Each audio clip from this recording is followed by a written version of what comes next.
Astro দিশা। পশ্চিমবঙ্গের জনগণ হিসেবে এখন কিন্তু আমাদের প্রত্যেকেরই পাখির চোখ ইলেকশনের প্রত্যেকটা স্টেপের দিকে, অর্থাৎ কিভাবে ইলেকশন হবে, কিভাবে হবে না, কোথায় কার লাভ হবে, কোন পার্টি এগিয়ে যাবে, কোন পার্টি কটি আসন পাবে, কে সরকার গঠন করবে নাকি পুরনো সরকার থাকবে, ইত্যাদি বিভিন্ন দিকে আমাদের নজর আছে। তার উপরে নজর যেটা এবারে সকলেরই রয়েছে সেটা হলো ভবানীপুর কেন্দ্রে। কারণ কি সেখানে স্বয়ং মুখ্যমন্ত্রী লড়ছেন, এতদিন যেভাবে লড়েছেন এই বছরের লড়াইটা মনে হচ্ছে একটু অন্যরকম। তার কারণ কি, যেহেতু বিরোধী পক্ষের যে মুখ তিনি একদম সম্মুখ সমরে, ফলে এদিকে আকর্ষণ বা আগ্রহ দুটোই কিন্তু জনমানসে প্রবলভাবে রয়েছে এবং সেটা সারা পশ্চিমবঙ্গের প্রায় সমস্ত জনগণ যারা এই ব্যাপারে ওয়াকিবহাল একটু, তারা প্রত্যেকেই আলোচনার শীর্ষে রেখেছেন এই বিষয়টাকে, যে ওখানে কে কতটা এগিয়ে, কে কতটা পিছিয়ে, ইত্যাদি ইত্যাদি বিভিন্ন রকম সুর আসছে, বিভিন্ন রকম কথা আসছে। প্রত্যেকটা রাজনীতি দল তাদের নিজস্ব অ্যাঙ্গেল থেকে বিচার বিশ্লেষণ করে তারা বিভিন্ন সময় বিচার বিশ্লেষণ করে ফল চেঞ্জ করছেন বা ফল বলছেন, বলার চেষ্টা করছেন, অ্যাডভান্স প্রেডিকশন করছেন যে এটা হতে পারে, ওইটা হতে পারে, ইত্যাদি সব কিছু এইভাবেই চলছে। কিন্তু আমরা অ্যাস্ট্রোলজার, আমরা তো আর ওই পরিসংখ্যান দেখতে পারি না। কারণ কি, পরিসংখ্যানে যে যাই বলুক না কেন, ভাগ্য তার নিজস্ব পথে চলবে। কারণ কি, destination is fix, you cannot change this. অর্থাৎ ভাগ্য তার হয়েই কথা বলবে, তারপরে বাকিরা বিশ্লেষকরা সেটাকে মেলানোর চেষ্টা করবেন। এটাই হলো নিয়ম আর এটাই হলো ঘটনা। এখন অ্যাস্ট্রোলজিক্যালি যখন আমরা বিচার করতে যাই তখন আমাদের একটা বেশ দরকার হয়, যে আমি কি ধরে বিচার করব। তো খুঁজতে গুগলে পেলাম মমতা ব্যানার্জির জন্মের সময়। শুভেন্দুবাবুর জন্মের সময়টাই পেলাম না, জন্মের তারিখটা আছে কিন্তু জন্মের সময় পেলাম না, ফলে ছাড়তে হলো। কিন্তু আমাদের মুখ্যমন্ত্রী মমতা ব্যানার্জির জন্মের সময় একটা পেলাম, জানুয়ারির 5 তারিখ 1955 সালের 12টা। এই সময়টার উপর আমরা বিশ্লেষণ করব। এই সময়টা যদি পারফেক্ট থাকে তাহলে বিশ্লেষণী একটা উত্তর থাকবে নিশ্চয়ই।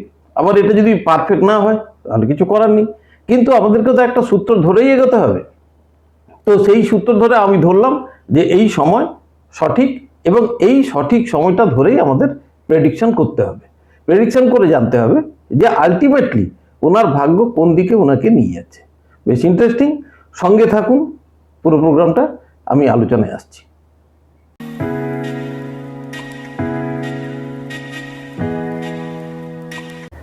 নমস্কার, আমি বিশ্বজিৎ আর আপনারা দেখছেন অ্যাস্ট্রো দিশা। আমি এর ঠিক আগের প্রোগ্রাম করেছিলাম যে পশ্চিমবঙ্গ কার দখলে।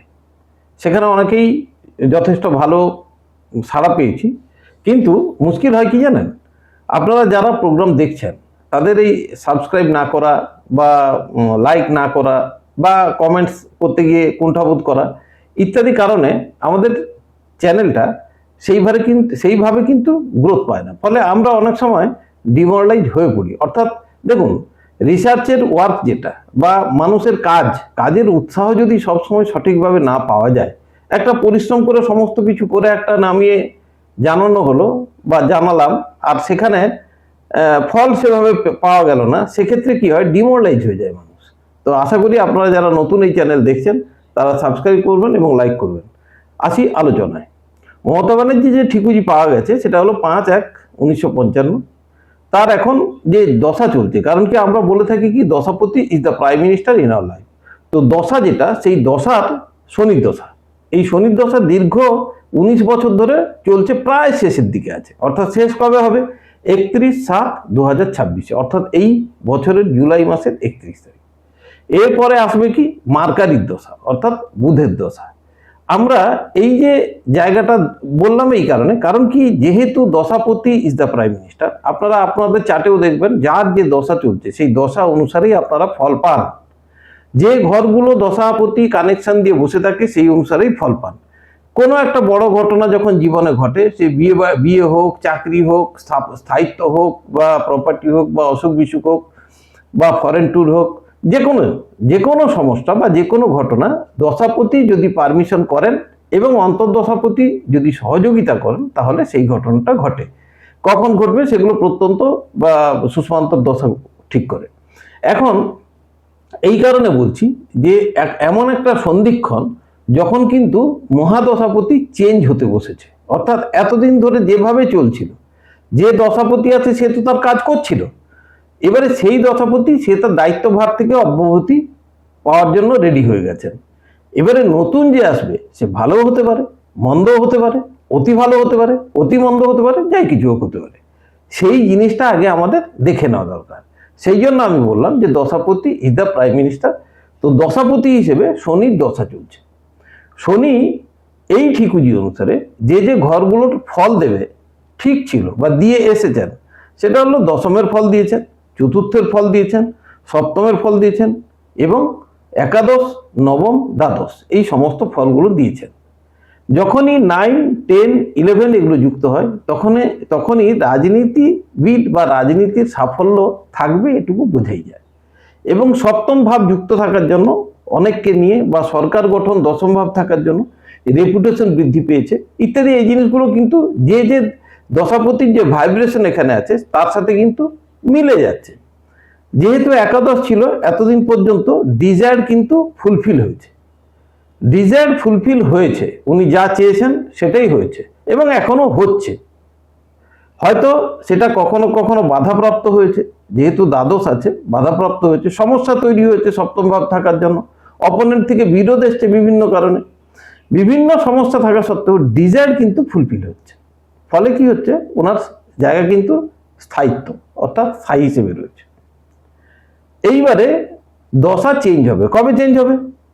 31/7/26 পরে, অর্থাৎ জুলাইয়ের পরে, আগস্টের 1 তারিখ থেকে দশা চেঞ্জ হচ্ছে। কে আসছে না, শনির পর মার্কারির দশা, বুধের দশা আসছে।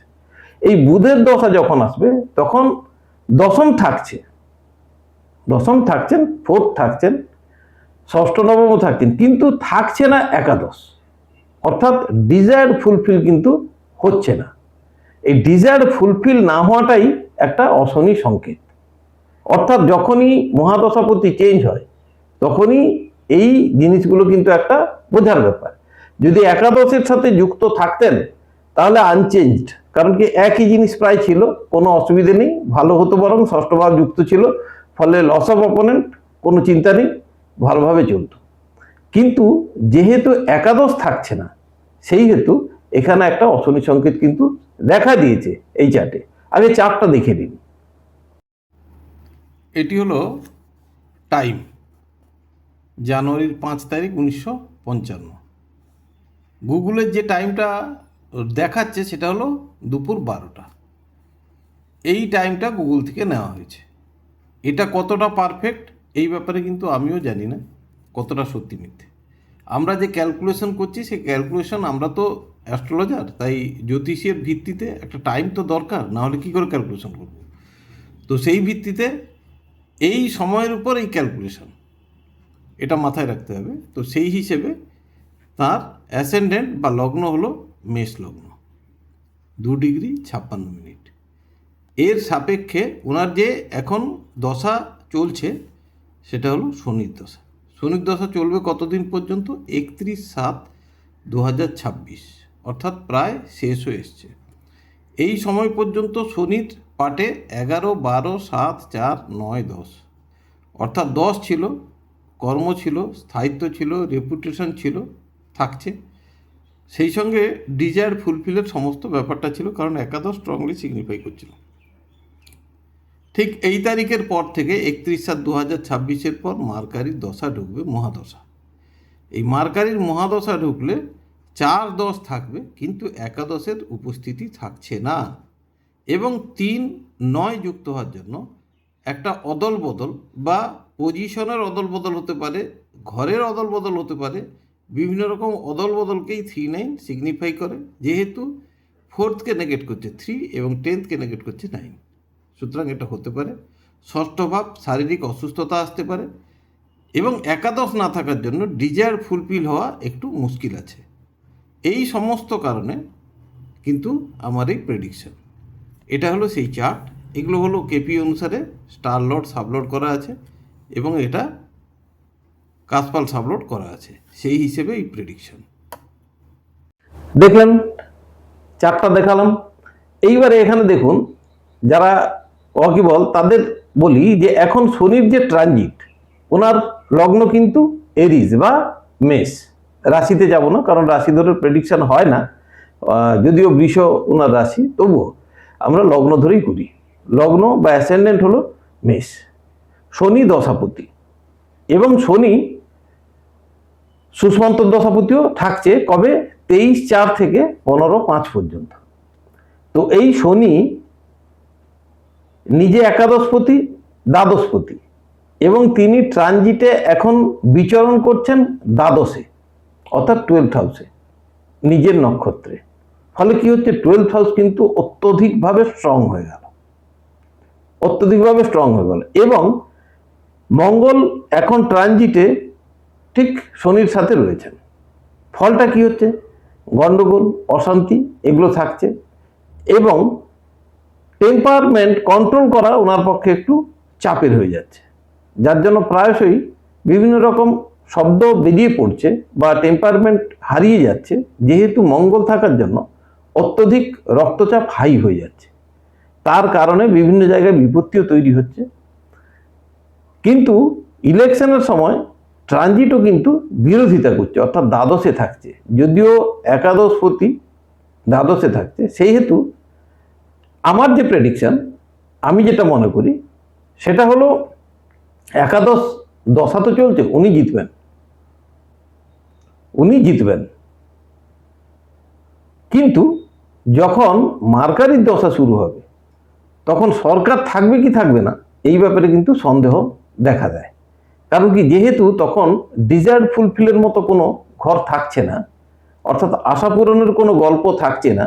সেই কারণে আশা হয়তো ইলেকশনের রেজাল্টে পূরণ হলেও আলটিমেটলি সেটা ধরে রাখা যাবে কিনা কিন্তু সন্দেহ আছে, এবং যথেষ্ট সন্দেহ আছে। বাকি ফল কি বলবে, ভবিষ্যতই তার প্রমাণ দেবে।